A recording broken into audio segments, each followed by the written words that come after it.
What's up? My name's Shelby and welcome back to Seeds to Garden. It is still winter time here on the homestead.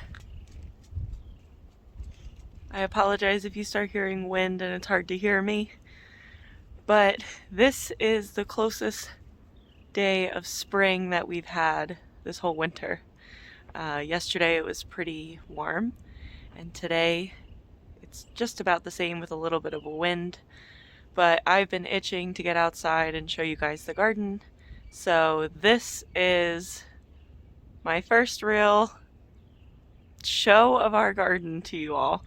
But my goal for this video is to just kind of walk you around the property, get you guys familiar with our homestead and what it is that you're going to be able to look in on us with this summer. Behind me you'll see our strawberry patch. We winterized this for this year. And every single summer we get such a wonderful harvest off of this.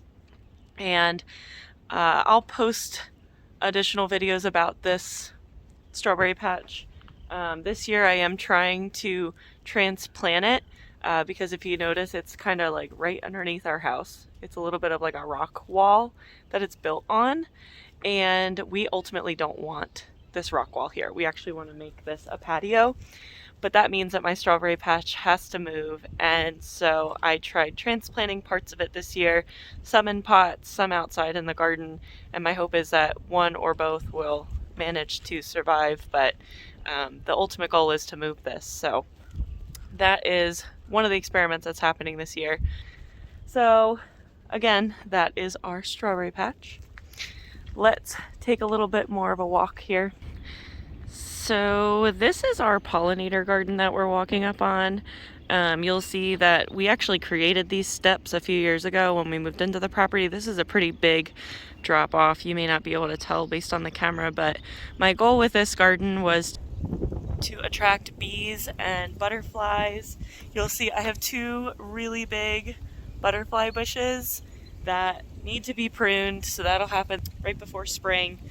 But there is all kinds of echinacea and cosmos.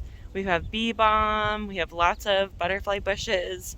I think lilies are in here. So every year I kind of add to it, and my goal is to get this very full and just very full of life. All right, we're going to continue on.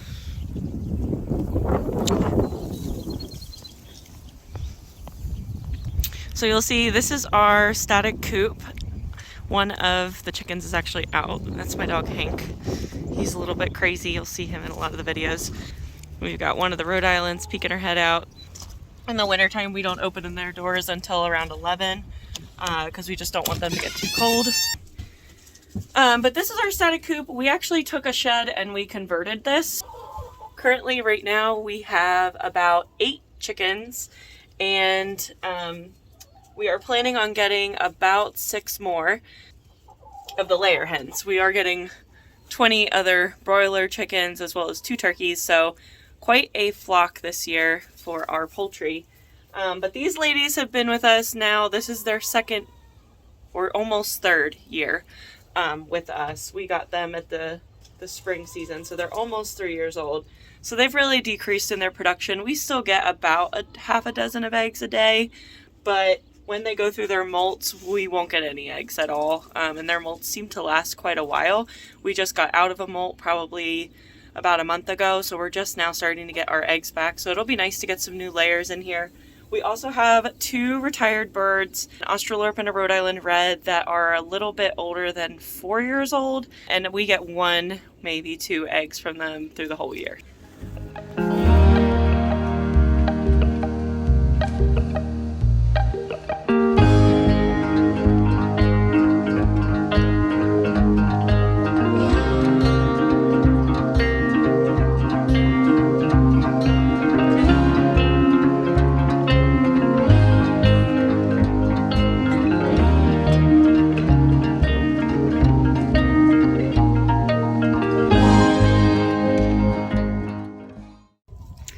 Alright, we're going to walk you down to the garden now. So we do have an electric fence around our garden. We started doing that last year.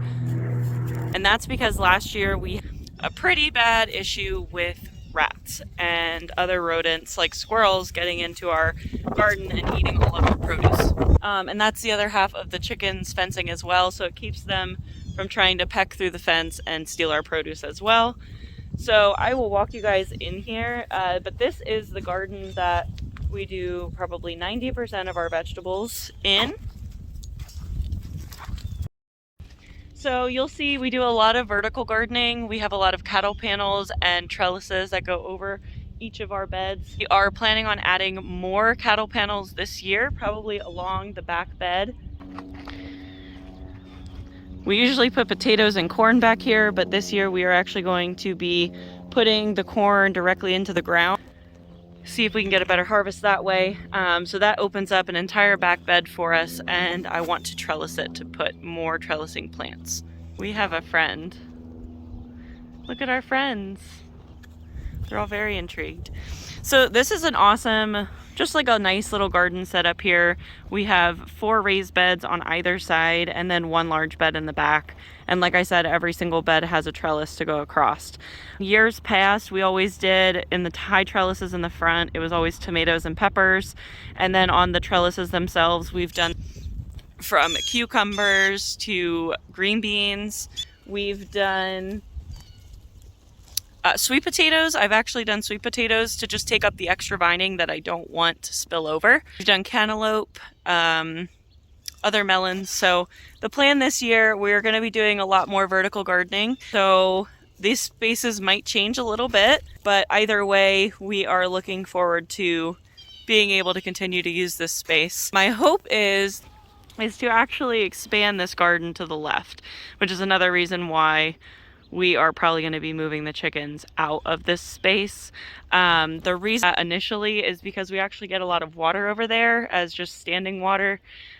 We have like a little bit of a spring, would you say, that runs underneath our property. So this over here is a little bit of like a wetland that we're still trying to finagle on how we're using.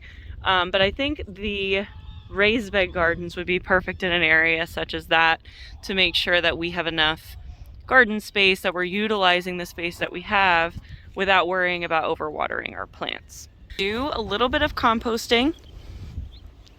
You'll see it there. It does need to be turned and replaced, honestly. Our pallets are falling apart, but this was just a simple pallet technique with some T-posts. These doors do open when you don't have leaves in front of them so that the tractor can get in there and kind of flip everything. I think we are going to end up moving this compost, and that is because the rats that we were having a problem with were taking up habitat in there, which is a great space for them, and I'm not, upset that that's what they were doing, but it's a little disconcerting that it's literally on the other side of our garden space. So cool idea when we first thought about it, because we could put all of our remnants and plants and that matter when we are cleaning out the garden. We don't have to walk too far with it, but did not think about the consequence of creatures living in it. So this is ultimately going to move. We're not exactly sure where yet, but this is in the works of moving.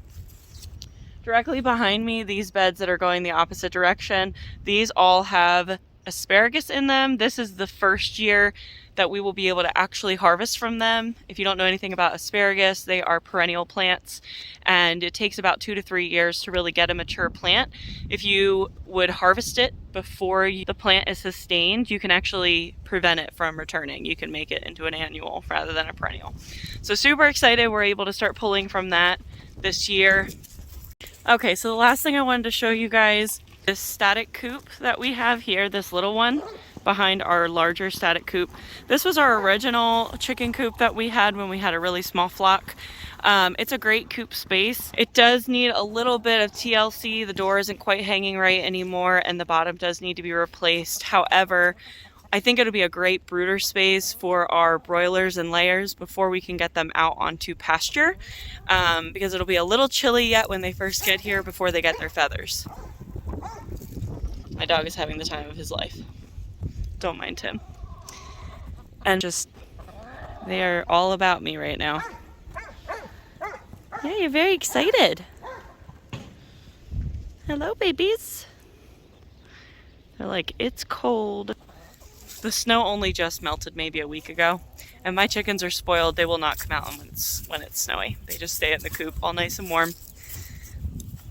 So that is our garden space, the chickens. There is some more garden space towards the front of our house that is more so perennial space. So we have raspberries, we have about 4 different types of grapes. We started doing winemaking last year and beer making as well. So that's the only other place that's up here. I can show it to you, but it doesn't look like much because it's the winter. And all of this is actually our property. But as I was saying, it's a little bit swampland at the moment. So we're working on some drainage and that sort of thing to be able to utilize that space. So these are our perennial gardens. So in this side garden here is all different types of peppermint and spearmint. And then this is our Concord grape. And it's hard to see, but it needs to be tied up again because he just tripled in size last year. This was full of grapes. My first video that I did where I introduced our homestead, you'll see close-up pictures of what these look like in full bloom.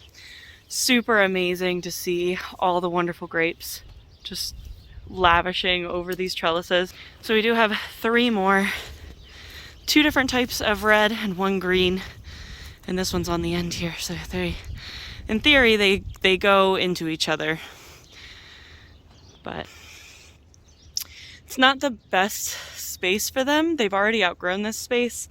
And if we are going to be doing winemaking, we may need to move these ultimately to a larger space. The other thing that needs more space is this raspberry. If you can see, he's gone a little crazy. He has busted out of the small area that I laid for him. This is only our 2nd year with this plant, and he was a quarter of this size. So apparently raspberries really like soppy, wet soil, clay-rich soil, because he is just doing fabulous, and I wasn't even sure if he would make it through the winter. So excited. I should be able to get some raspberries off of him next year. The other thing that I do have, but I don't have a garden space for him yet, and that was mostly because I didn't know where I wanted to put him, and that is my blueberry plant. I have a blueberry bush. It's a top hat blueberry, and that blueberry style is just meant to be put into a pot. So they don't get very big. They're kind of a dwarf blueberry plant. And I thought it would be a nice little thing that I can kind of move him inside if I absolutely need to, because they are a little bit less tolerant of colder weather. So he is just sitting here in this pot, along with some of our tree seedlings that we've been working on. He has been sitting in this pot ready to start his next spring. We did put some straw on him, but he's got these wonderful buds already. So I am super excited. This is my 3rd attempt at being able to grow blueberries, so very excited to have him be successful and probably continue to next year. I was able to pick 1 blueberry off of him last year, and it was delicious. So looking forward to an actual blueberry harvest this coming year. There will be a garden plan video uploaded very shortly. I'm sorry that most of my videos have been kind of boring, just sitting at a table and talking to you all, but as you know, it's still wintertime. It's really freaking cold outside, and as much as I want to be outside, a lot of these conversations just happen over a cup of coffee and a chat at the table. So I hope you enjoyed the seed video. That is just a little bit of inspiration as to what's coming this summer. I hope that you guys are interested in what we are planning on doing, and I'm looking forward to showing you our official garden plan here in the coming weeks. But until next time, thanks for joining us, and we'll see you in the next video. Bye-bye.